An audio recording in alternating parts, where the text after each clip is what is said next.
Governor Ejercito, magandang gabi po. Magandang gabi, Jessica, at saka sa mga kababayan natin.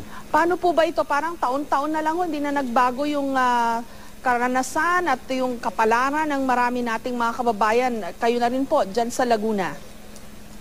Opo, hanggat hindi naaayos ang lawa ng Laguna o Laguna Lake, hindi na re-rehab ito, hindi po matatapos ang problema ng pababaha dito sa lalawigan ng Laguna. Okay. Personal... At pinapangarap namin sana matuloy na yung Pacific Spillway. Oo, ito'y para may flush off ang excess water sa Pacific Ocean. Oo, ito ho yung drain, no, na matagal nang nababanggit. Panahon pa raw po ni Presidente Marcos, naisip ng solusyon yan, kaso hindi na nabalikan. Yung Parañaque Spillway. Oo. Tapos Parañaque Spillway. Tapos basta wala tama ho ba, wala kasing drain daw itong Laguna Lake. So kumbaga sa Planggana, pag bumuhos ng ulan, aapaw at aapaw ho talaga 'yon. Yes. Kung tinuloy yung panahon ni Pangulong Ferdinand Marcos na dinisenyo ni Architect June Palabox, siguradong hindi po babaha sa Metro Manila at saka dito sa Rizal at saka sa lalawigan ng Laguna. Fact check muna tayo. Base sa dokumento na 1977 Metro Plan o Metro Manila Transport and Land Use and Development Planning Project, si Fileno June Palafox Jr. ay kasama sa project resident team at napabilang siya sa planning.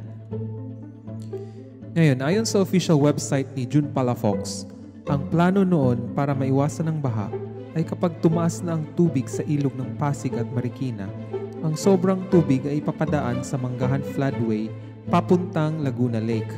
At pag tumaas na rin ang tubig sa Laguna Lake, ay bubuksan na ang Parañaque Spillway para ang sobrang tubig ay pupunta sa Manila Bay. Para sa ganon ay maiwasang bumaha sa Metro Manila at sa kalapit na mga probinsya. At para matupad ang plano, kailangan magawa ang Manggahan Floodway at ang Parañaque Spillway. Yung Manggahan Floodway ay natapos may pagawa bago nangyari ang 1986 EDSA. Ngunit ang Parañaque Spillway ay hindi nagawa dahil ipinatigil ni Cory Aquino ang naturang project. Kaya di kayo magtataka na tuwing may bagyo at malakas na ulan, binabaha ang Metro Manila at kalapit na mga probinsya.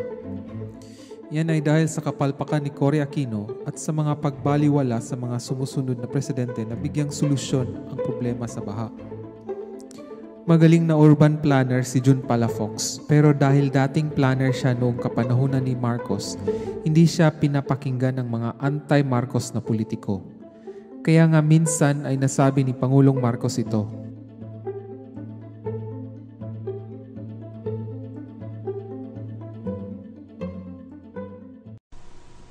Ang kabilin-bilinan ko kay Mrs. Corazon Aquino ay pagpatuloy ang Bataan nuclear plant kung maaari. Sapagkat I told her this is the solutions in meeting the country's energy demands and decreasing dependence on imported oil. Ngunit ayaw niyang tanggapin ang aking mungkahi. At maaalala daw ng taong bayan si Marcos habang andyan ang Bataan Nuclear Plant. Anong klaseng pag-iisip yan? Ayan ay paghihiganti. Huwag na idamay sambay ng Pilipino. Kanya balang araw makikita ninyo 20 years from now, baksak na ang Pilipinas.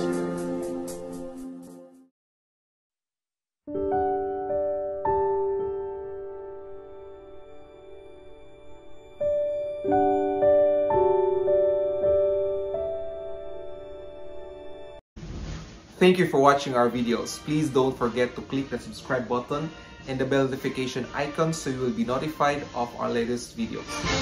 And please do like and share all our videos. Maraming salamat po. Let's make Philippines great again. Marcos pa rin.